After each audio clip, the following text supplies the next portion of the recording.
Gracias por continuar con nosotros. Recuerda nuestro canal en YouTube, Canal Nacional de Informaciones CNI. Cada día somos más. Visite ese canal, chequelo. Si le gusta, suscríbase. Si le gusta mucho, recomiéndeselo a un amigo. Si le gusta demasiado, promociónenos abiertamente. Este es @meridianocni, que se complacen en tener en los estudios al ingeniero físico Fernando Fernández. Fernando Fernández es de la Dirección Política de la Fuerza del Pueblo. Fernando, ¿cómo estás? Encantado de verte. Gracias por tenerme de nuevo con usted, don Willy. Un placer. Teníamos un tiempito, ¿verdad? Sí, Que no pasamos por acá. Un placer, y yo espero que tú te mantengas viniendo frecuentemente a este espacio, que es tuyo también. Gracias, no, pero yo frecuentemente no voy a estar viniendo. No es de la Fuerza del Pueblo, pero sí tuyo. ¿Qué pasó?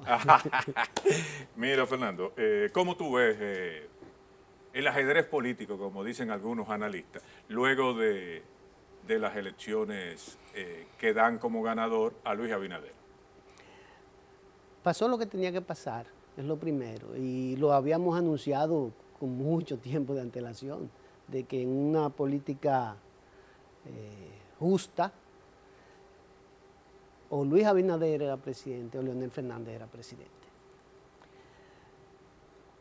No fue justa la contienda política, obviamente, y las razones todo el mundo las conoce.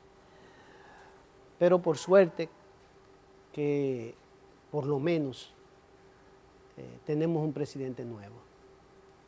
Y un presidente que ganó en buena lid. Sí, pero cualquiera de los tres iba a ser nuevo. No, yo no estoy hablando de la novedad de la cara, sino de los métodos, de los procedimientos, del deseo del pueblo de cambiar. Los hechos están ahí.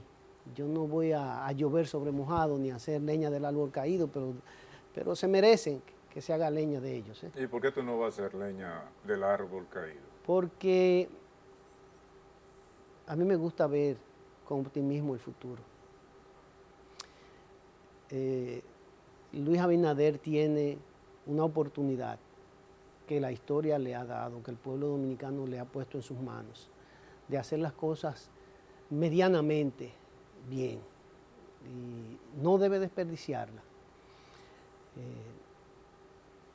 Sin embargo, siempre están ahí los peligros de que un hombre que llega a la presidencia y su equipo, sobre todo el equipo, se crea que tiene una patente de corso. Ya la política en estos tiempos, incluso aquí en un país de tercer mundo como es la República Dominicana, ha cambiado. La palabra cambio no es una palabra hueca, no es una palabra vacía. La gente necesita que se sienta que no lo es. Y el peligro que siempre va a estar ahí es de que haya funcionarios, incluyendo al presidente, que no entiendan eso. ¿Cómo le pasó al pasado gobierno, al régimen pasado? ¿Qué le pasó al presidente? Bueno, por más advertencias que se le hizo, dividió todo desde Palacio, lo dividió todo, dividió su partido, dividió los grupos sociales que le servían de base social al PLDismo, lo dividió todo. Aunque mucha gente le dio de lado a esto, faltando horas para el presidente Medina entregar el mando, se convirtió en anarquista, hizo caso omiso a 2 sentencias de altos tribunales del país y a 5 sentencias de tribunales cuando le impedían inaugurar en el Parque del Este la parada de autobuses. ¿Qué significa eso para ti? Eso era previsible desde el 2015, cuando un presidente en ejercicio decide reunir a su partido y obligarlo a todo el mundo a renunciar a sus aspiraciones porque él quiere repetir, incluyendo eso al presidente de su propio partido, ya usted sabe que las cosas no pintaban bien. Y el Leonel tuvo la inteligencia, si se quiere, de no resistirse a eso, pero dejó claro en un documento grabado histórico que se estaba avecinando la intención de una dictadura del siglo XXI. Entonces, a partir de ese momento era previsible todo lo que sucedió después. El que no quería verlo sencillamente o no estaba enterado de lo que estaba pasando en las intríngulis políticas, o no tenía la inteligencia suficiente para darse cuenta de eso, él no puso la atención suficiente para eso. Pero para mí eso estuvo claro desde el 2015, porque yo desde el 2015 advertí al mismo presidente Medina que estaba jugando una pelota que no era justa. Una de las medidas que ha tomado el presidente Abinader, que más ha causado beneplácito en la sociedad, es el nombramiento de dos personas, mujeres las dos, damas, en el Ministerio Público. Una Procuradora General de la República y la otra Procuradora Adjunta. Con lo positivo del caso, que yo no sé si Abinader lo ha podido medir bien, de que le ha dado la libertad de actuar por cuenta propia, sin señalamiento por parte del Poder Ejecutivo. El darle eso a esas dos personas en público lo convierte en ley, por lo menos en el gobierno de Abinader. ¿Qué impacto tiene eso en la sociedad dominicana? Bueno, lo primero es que el presidente actuó con una inteligencia fuera de lo común. Sabiamente se quitó de encima el problema judicial y lo puso en manos de gente que tiene todas las herramientas, toda la experiencia para hacer lo correcto. Y eso es lo más importante. La magistrada Germán no necesita presentación, todo el mundo la conoce. Y ha dejado claro que a pesar de todo lo que pasó con ella, ¿no?, ella no va a ocupar una posición para retaliaciones. Ella va a hacer ahí el trabajo que la sociedad necesita que se haga. Ni siquiera que la sociedad quiere, porque hay una parte de la sociedad que quiere revancha. Sangre. Sí, es lo que la sociedad necesita que se haga, lo que la ley manda. Simple. Y nosotros, a mi entender, estamos esperando que aquí la justicia funcione. Y yo creo que ella tiene todo para hacer que eso ocurra. Una cosa, De Fernando. Jenny Berenice no hay mucho tampoco que agregar, porque su historial está ahí. Entonces, entre los que están contentos con esa designación, yo soy uno de ellos. ¿Qué impacto tiene eso en el Congreso? Porque si bien es cierto que el presidente Abinader tiene la intención, puede pasar solo como un estilo de un presidente. Si eso va al Congreso, entonces obligaría a los presidentes a, en realidad, pensar en un fiscal independiente, en un procurador fiscal independiente. ¿Tú estarías de acuerdo que esa ley pase al Congreso o que solamente sea el toque de Abinader a la justicia dominicana? Yo prefiero esperar. Son muchos los juristas que han dejado bien claro que el país está saturado de leyes. El problema nuestro no es leyes, es que se cumplan las que tenemos. Aquí todas las instituciones quieren hacerse una ley. No, pero en el caso de la Procuraduría. Sí, pero yo le estoy poniendo un número importante de instituciones. En los últimos 20 años se han hecho leyes. Ahí está el Banco Central, ahí está, ahora quieren volver con el asunto de la aduana. Leyes hay aquí de sobra.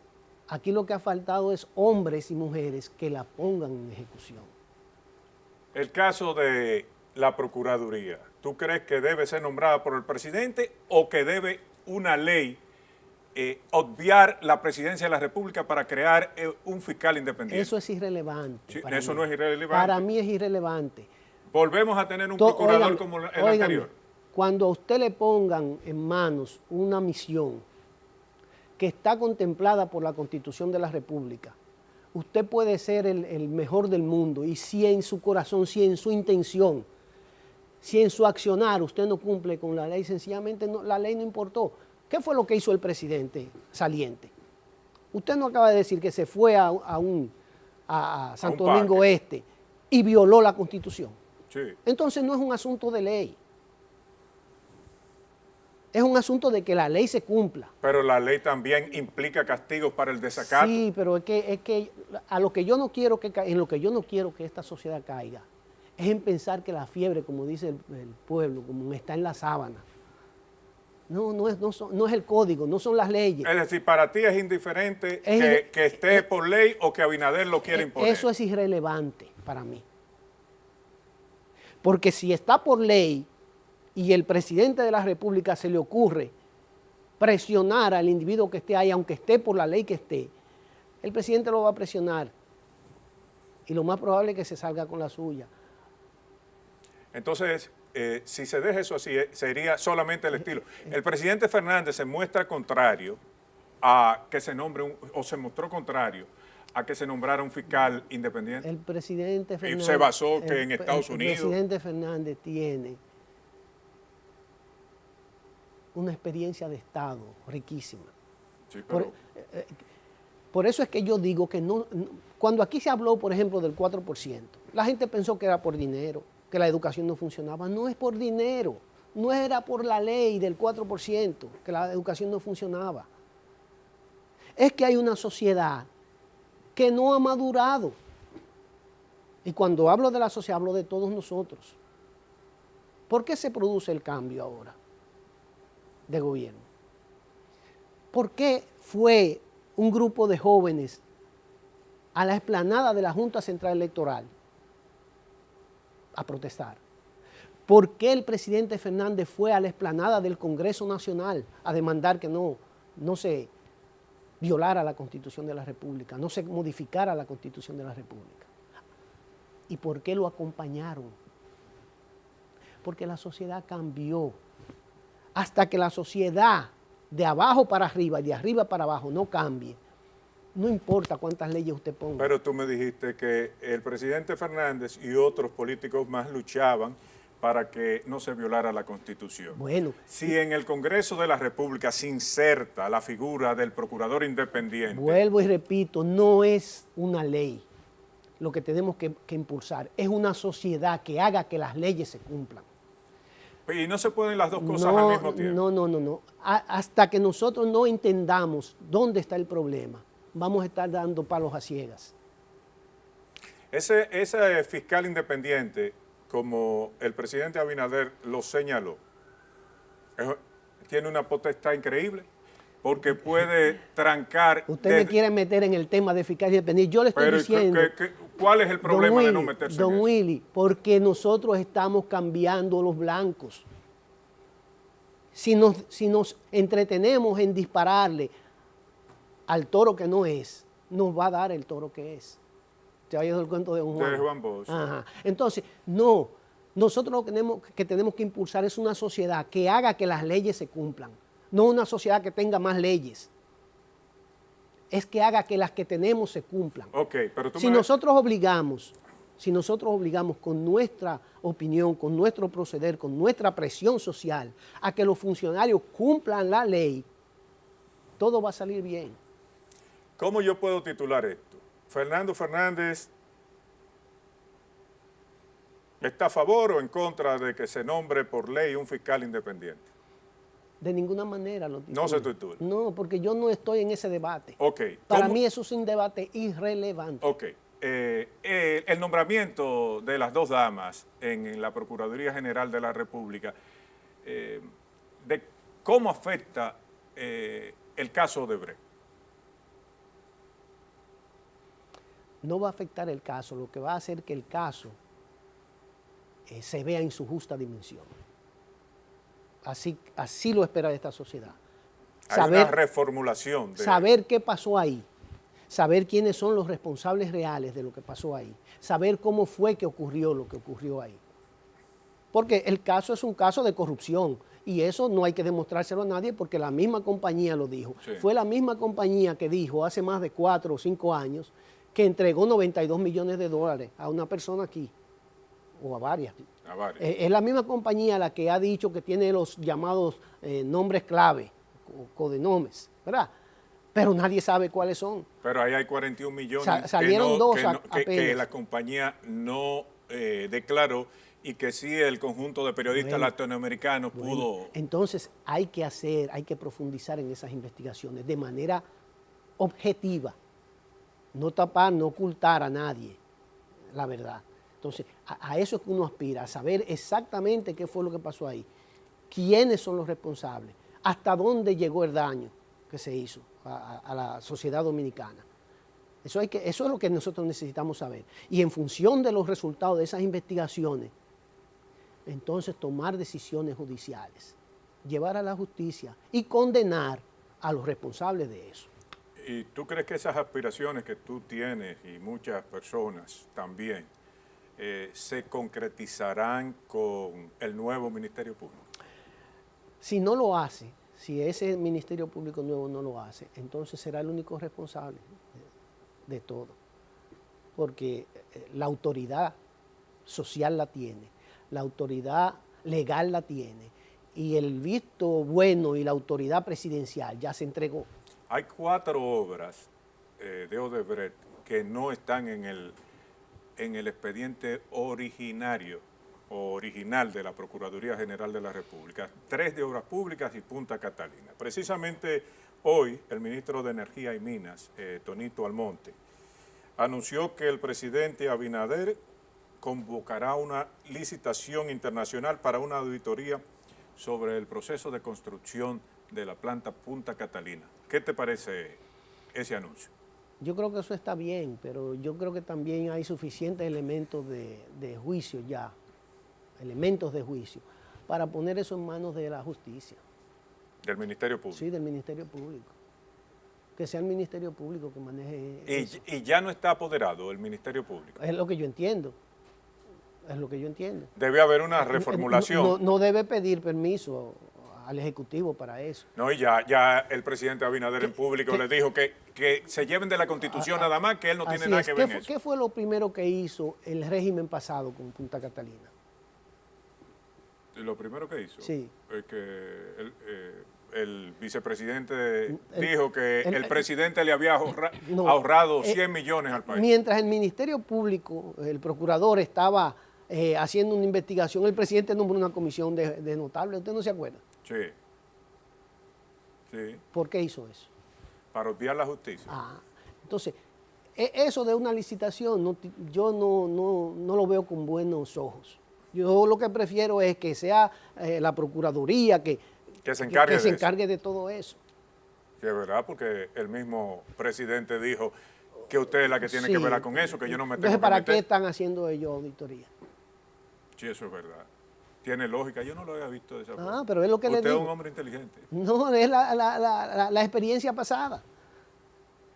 Danilo Medina salió huyendo a nombrar 10 o 12, ¿cuántos fueron? 11. Gente para que... le certificaran Sí, eso. Entonces, ¿qué tuvo que hacer Procuraduría? Soltar el caso y dejárselo a los notables. ¿En qué año fue eso? Eso fue 2016, me parece. Ya estaba el nuevo procurador de esa época. Sí. No, pero él contento de soltar eso, Sí. que no le toque a él los pies.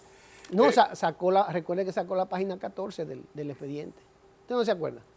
Sí, cierto, que me imagino que ahora la van a insertar de nuevo. Habrá que buscar dónde Sí. la metieron. A ver, que lo que decía esa página era que Punta Catalina estaba repleta de soborno. Sí.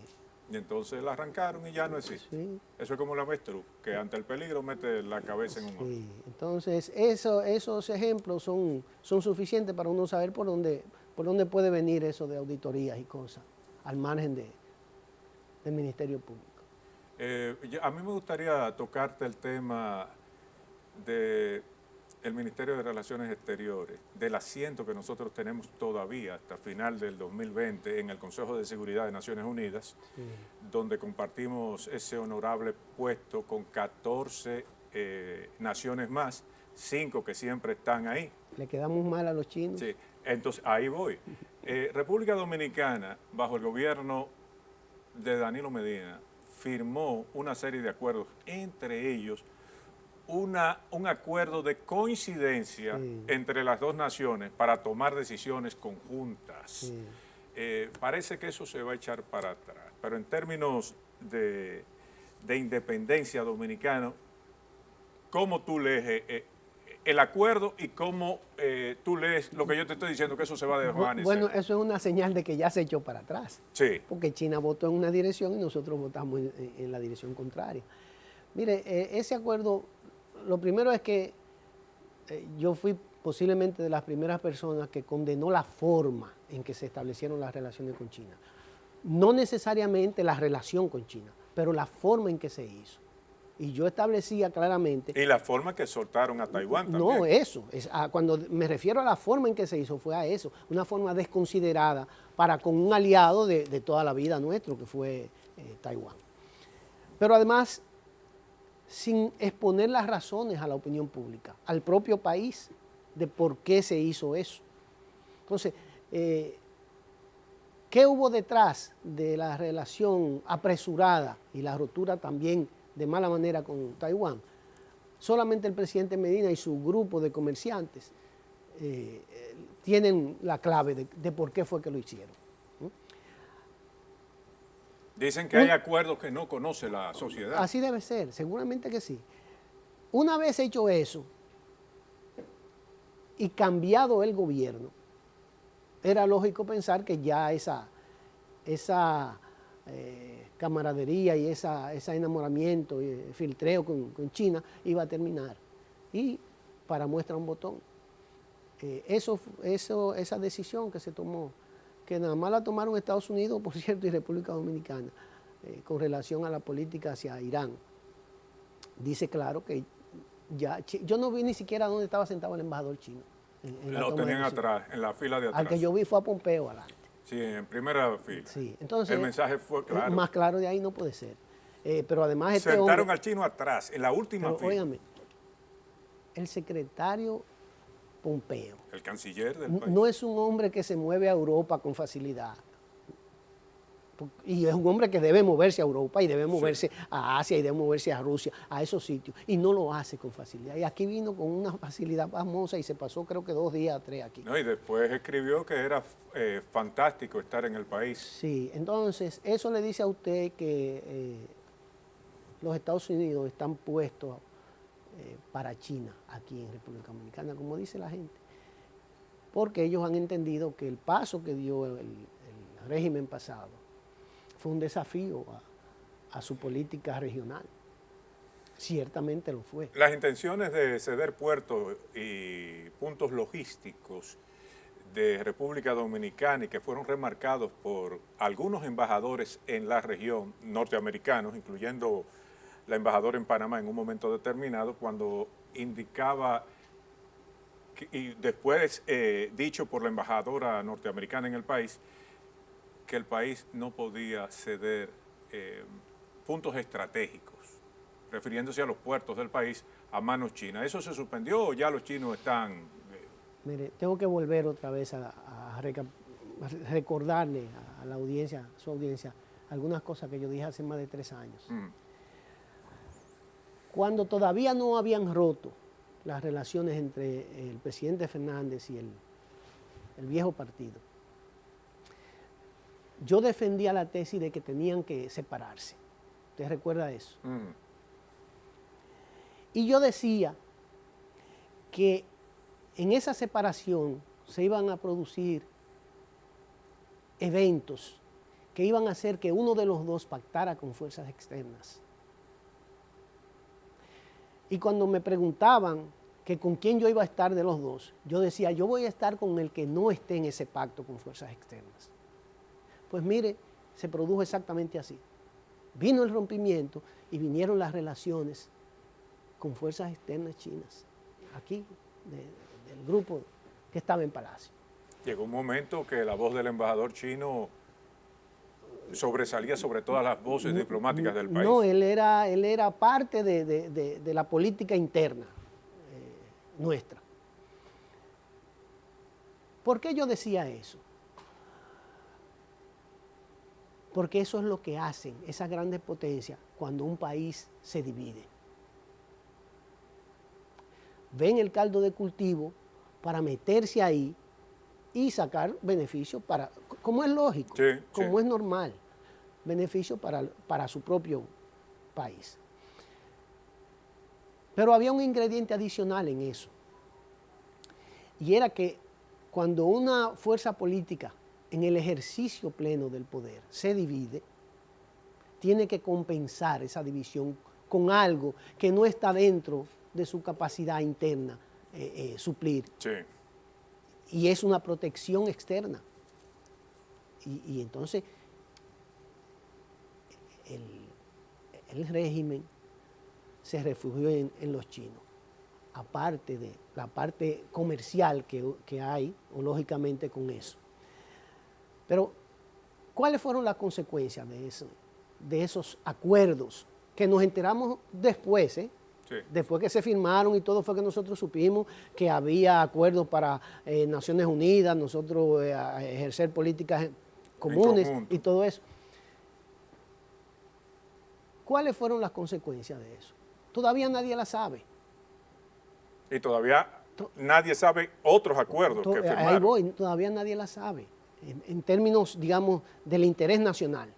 Nosotros no sabemos si a los chinos y a mí me llegaron informaciones, se le iba a vender barrigol. A mí me llegaron informaciones de eso. No sabemos si se le iban a entregar las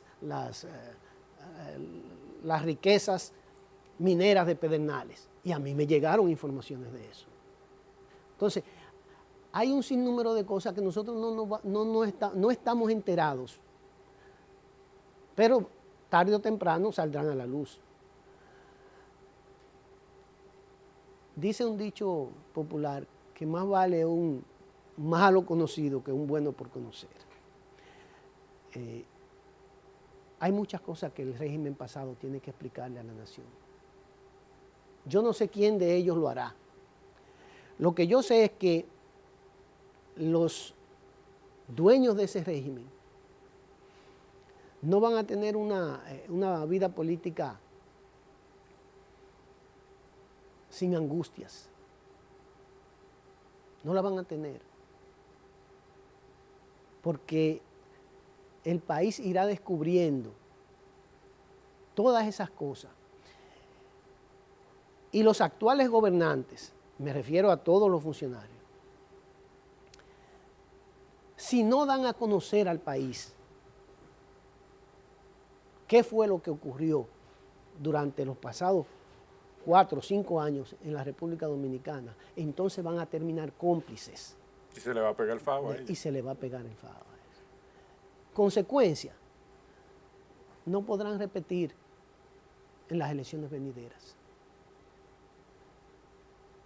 Y eso es muy peligroso. ¿Usted sabe por qué? ¿Por qué?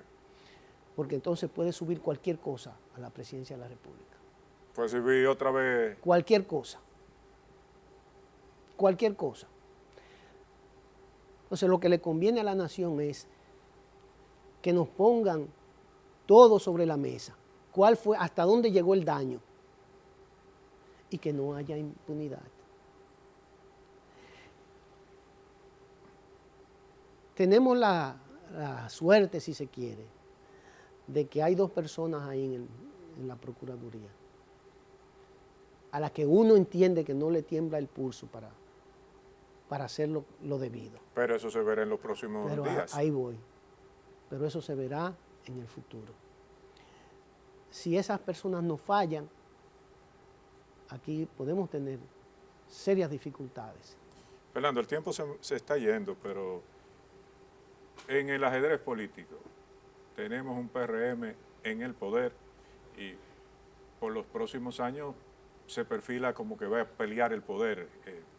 Está sacando músculo, independientemente de lo que suceda en el futuro. Pero hay 2 grupos, 2 fuerzas políticas, de una fuerza política que se dividieron, que tienen intenciones de convertirse en el partido principal de oposición. ¿Cuál es tu análisis sobre eso? Yo creo, para mí, obviamente, eso no está ni siquiera en discusión. Aquí está el partido gobernante, el PRM, que está siendo puesto a prueba, y del que yo no voy a adelantar nada porque debemos darle sus 100 días, que ellos agoten su periodo de gracia, digamos así, aunque ya yo tengo una opinión formada muy clara de cuáles pueden ser los resultados de esta gestión. Porque hay señales ya. Sin embargo, yo voy a dar los 100 días de norma, digamos así. Pero en el ala opositora, para mí no hay ninguna duda. el ala opositora es la fuerza del pueblo. ¿Cómo la fuerza del pueblo va a hacer oposición? De una sola manera puede ser. Una oposición inteligente, sabia, prudente. Si usted quiere pruebas de eso, nada más tiene que ver qué fue lo que pasó en el Senado de la República. Fuerza del Pueblo tiene ahora mismo 8 o 10 senadores. O sea, es la segunda mayoría. Fuerza del Pueblo va a tener participación en el Consejo Nacional de la Magistratura. Yo advertí a un amigo del presidente, hace apenas... ¿De Luis Abinader? No, del presidente pasado, de Danilo Medina. Hace apenas un mes y medio o algo, de que lo iban a perder todo. Es más, yo lo dije públicamente.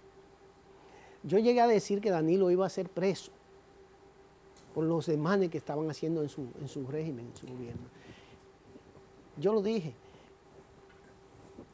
Y los hechos me están dando la razón. Es decir, el Fuerza del Pueblo para ti es el principal partido de oposición. Claro que sí. Ahora, el PLD no se recupera de esta. Una última pregunta. ¿De qué forma afecta a la Fuerza del Pueblo ese fluido del PLD al PRD, a Fuerza del Pueblo, sin licuarlo? Es decir, muchas de las personas que han sido señaladas por la sociedad como súper corruptos pasan a la Fuerza del Pueblo. No, eso no es cierto. Mire, el PLD es un partido en agonía. El PLD es un partido que sufrió muerte cerebral. Ahí nadie piensa.